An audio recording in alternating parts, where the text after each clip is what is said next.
Hi, I'm Rick Dior, and that was solo number 15 from the Chet Doboe Funk Drumming Workbook. This is the last solo in the book, and it's the hardest solo in the book. I've been doing a series on all of these solos. Once again, this is the last one. And it's definitely in the style of David Garibaldi with all the ghosting, the accents everywhere, and these hi-hat barks. So you don't have to play it up to that tempo, which is 112, although it does sound great at that tempo. It also sounds great slowly. We'll play it slowly for you in a little bit here.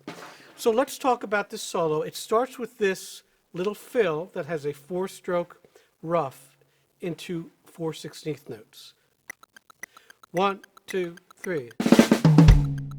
1, 2, 3. That's a common fill. You can stick that a couple different ways. I'm sticking it there the way he states, starting with the left. You can also do 2 rights and a left. So right, right, left, and then right, left, right, left. And that sounds like this. 1, 2, 3. All right, so you always have options with stickings. So this solo has a number of grooves and also some tricky little fills. So we'll start with this first main groove, and then we'll go back to the intricate parts. So that starts at line 3. So we'll do this slowly for you. At quarter note equals 90, you'll notice I'm subdividing that metronome on 16ths so I can play evenly. It just helps me when I'm practicing it. 1, 2, 3, 4.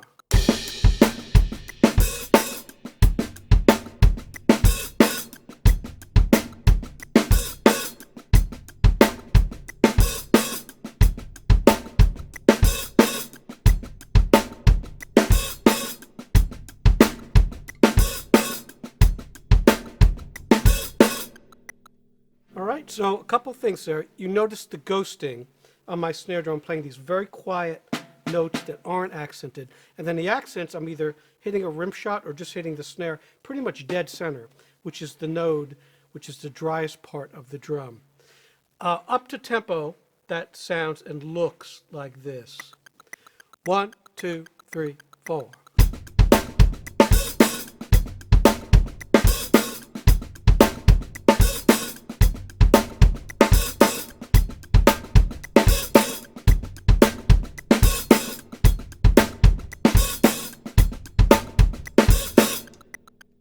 So you'll notice all those little tiny snare drum notes.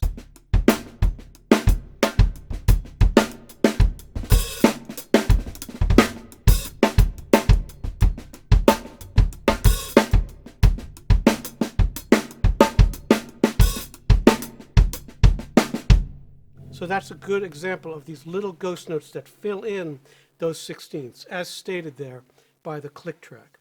All right. Now you can also do things where you take these same grooves and put the accents all over the place. So we'll try that now for you, and I'll put them in different spots. 1, 2, 3, 4.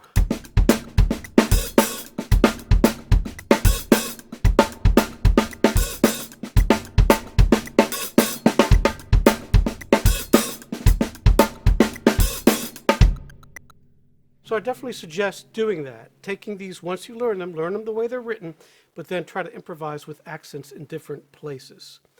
The next groove that happens is this groove at line 6, where you have to double the bass drum and the snare drum. Those are the hardest kinds of grooves. That sounds like this. 1, 2, 3, 4.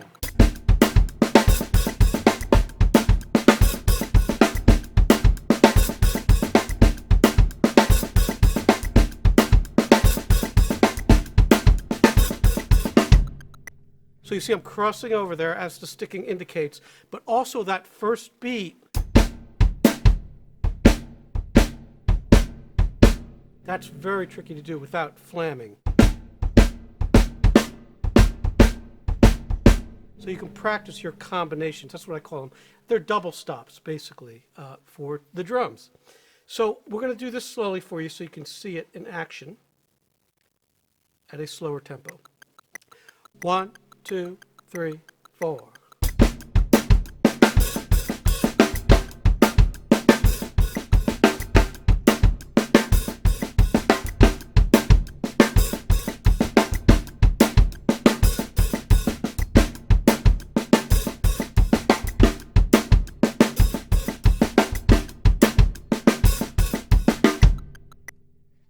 see how that looks and sounds.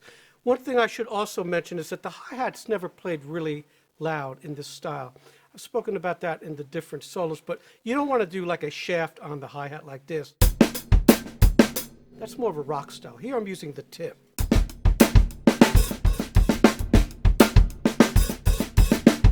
On the open notes, the barks, I am using the shaft there.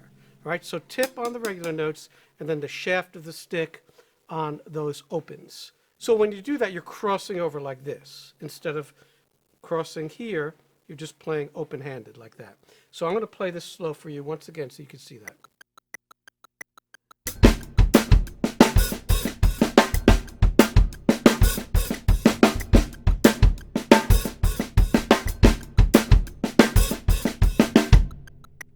All right. Finally, we have these fast fills, or this fast fill, at the end of the solo here. That's 30-second notes. Now, when you do that, you want to use your wrists and fingers. Don't use too much shoulder, so don't tighten up there. We'll play that at tempo for you a few times here. 1, 2, 3, 4. 1, 2, 3, 4. So you see I'm not tight, I'm just...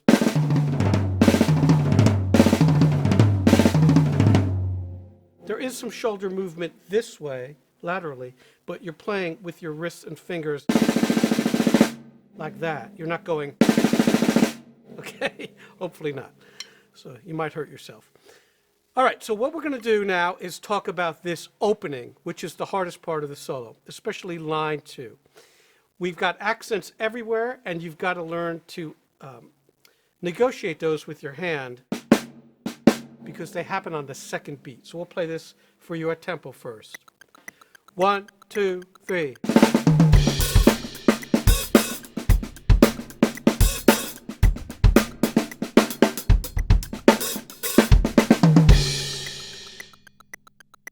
Quite the handful there. So we'll slow it down now, back to 90. And I'll show you how that looks. 1, 2, 3.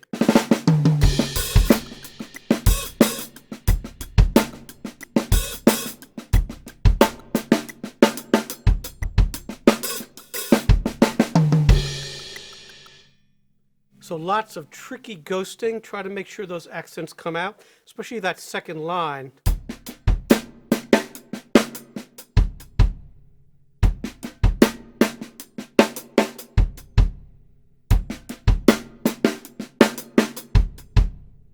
All right, and on the hi-hat accents, I'm using the shaft of the stick to bring those out.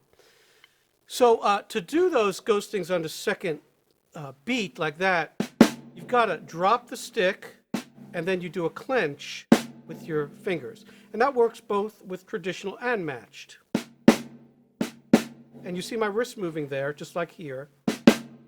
It's a combination of fingers and wrists.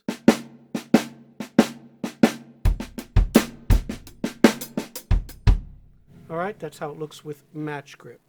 So I'd like to play this whole solo for you from start to finish slowly, so you might be able to play along with it. So here we go.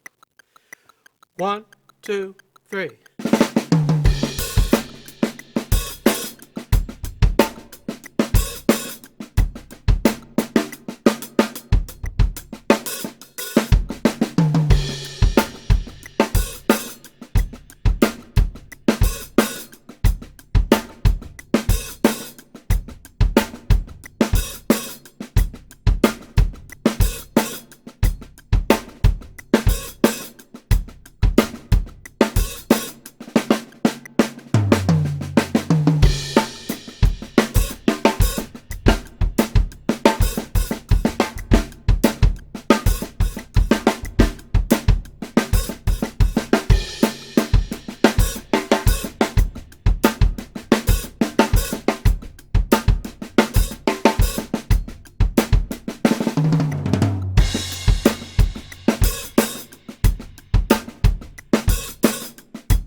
it's definitely an exercise in control to play these solos slower. So please always do that.